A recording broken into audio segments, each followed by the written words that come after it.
Hey guys, Ek from Hamaki, and today I want to talk about Tom King Batman, the newest run of Batman written by Tom King, who's responsible for great comic book like Grayson and Vision and other awesome comic book. So he's responsible for Batman, and his first story arc has recently ended, and I kind of want to talk a little bit about that. 2 weeks ago, I posted a video on New York Comic Con footage of the panel where Tom King was in. There was a lot of people in that panel, including great writer like Scott Snyder, Seeley, and James Tynion, and other great writer there as well from DC Comics. It was streamed on New York Comic Con on Twitch page, and I find what he says so engaging, and I make a little video about it. What he talked about in terms of Batman characterization in his book and his first story arc. And today I want to talk about that specifically, and we have this great discussion on Reddit. I post that video, the link to that video on Reddit. A lot of people seem to be interested in what Tom King has to say. We have a lot of interesting argument that I have with a lot of people on Reddit. The idea was, and the idea is going to be for the next 5 years on this run, it's all going to go back to that Batman #1. It's all going to go back to Batman on a plane going down, knowing he's going to die, knowing that there's literally not, because Batman knows every plan, he knows every contingency, and at that moment he knew that his death was in front of him, and that means something, because he has that Superman doesn't have and Wonder Woman doesn't have. He has this thing that we all have, everybody in this room. He has his mortality, and that scares him and it inspires him. And what Gotham and Gotham Girl represented was sort of a way out, an easy way out, a way to sort of be like, oh, these are the superheroes of Gotham. These are good people. They have superpowers. They can maybe do this better than I am. And he had that moment. He had that moment of hope. And like many moments of hope in Batman's life, it was crushed pretty hard. And that's the driving force for this arc, is him trying to hang on to that, trying to hang on to that one moment of hope he had when he sort of saw that maybe he wasn't the right hero for Gotham City. Maybe there could be something better. And then he's gonna have to learn that there is no other hero for Gotham City but Batman. Yeah. He mentioned mortality, right? Like, mortality is something that is one of the biggest fear for Batman, because unlike someone like Wonder Woman, someone like Superman, Batman have mortality. It's very easy for him to die, like for him the fear there is much greater. And when he sees someone like Gotham and Gotham Girl, who he believes that they are capable of doing something better, capable to do something more, right? And there could be potentially be a better hero. He look at them and he start thinking, well, maybe there is someone better. Maybe there is someone who can do this better than I am, right? Batman is thinking that way.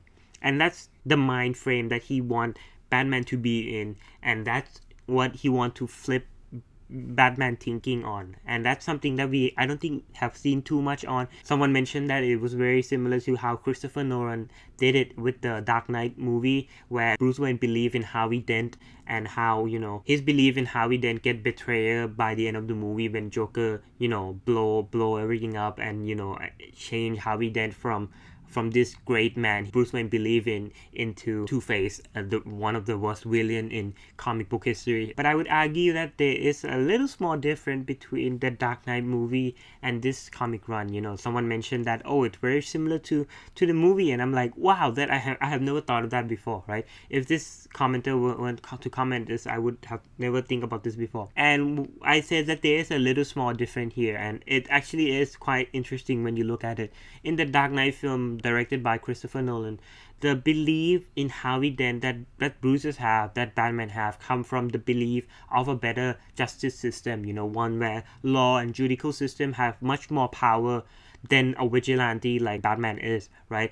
So it's a world where judicial system, where law, everything is in place with a better man, right? A much better system run by a better man that is capable of cleaning up Gotham and making sure people are not harming each other, right? So it's a belief of a better system, running by a person. So in a way, it's a hope of a better man, right? It's a hope in Harvey Dent, in belief in this man, right?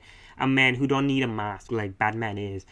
A man who don't need to hide who he is to do something great, to do something better.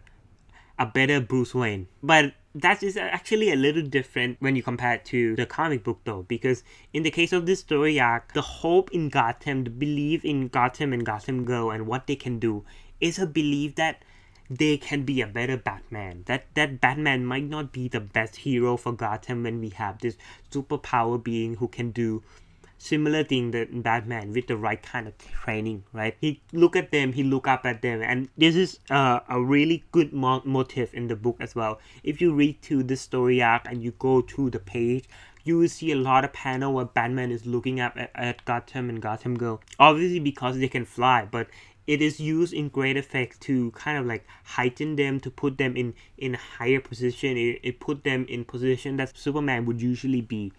So it's really interesting. And when you compare it and contrast it with Christopher Nolan movie, that movie is a movie about better judicial system, a better system that is run by a man without a mask, a man who don't need to be a vigilante to stop all this crime, right?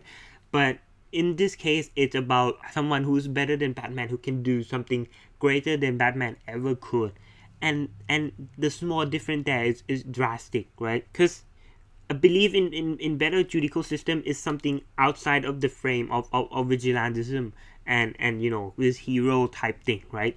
But a better Batman belief is the one where he can rest easy knowing that there is someone out there, someone who is capable of doing what he's doing in a much better way, in a much better capacity, with the right kind of heart, right? And that's what Gotham and Gotham Girl represent. And I think it's very important early on for him to establish that Batman might believe that there might be someone better, but he later have to really understand and realize that there is no one better. There is no one better than Batman to save Gotham, and he is their only hope. And that's a sad and sorrowful story for Batman and his relationship with Gotham, and how they're tied together like a glue that can't be broken. And it's important to establish that for Batman, because people like compare, oh wow, if Superman were here, he would flip his finger and he would solve all these problems, right? But he don't have that. That's the thing. It's Batman or no Batman. And that's the sad truth and sad reality of Gotham that it always come down to. And what he say also kind of meant about fear factor, because a lot of people say mortality. You talk about mortality with Wonder Woman and Superman when both Wonder Woman and Superman have died before in the canon story, but Batman have never died in the canon story. And he is right in quite a lot of extent that, oh wow, if you look at the history itself, Batman have never actually died. He get beamed by Darkseid once and he actually kind of come back, but he didn't actually die. But I think what Tom King meant in this case is the fear factor.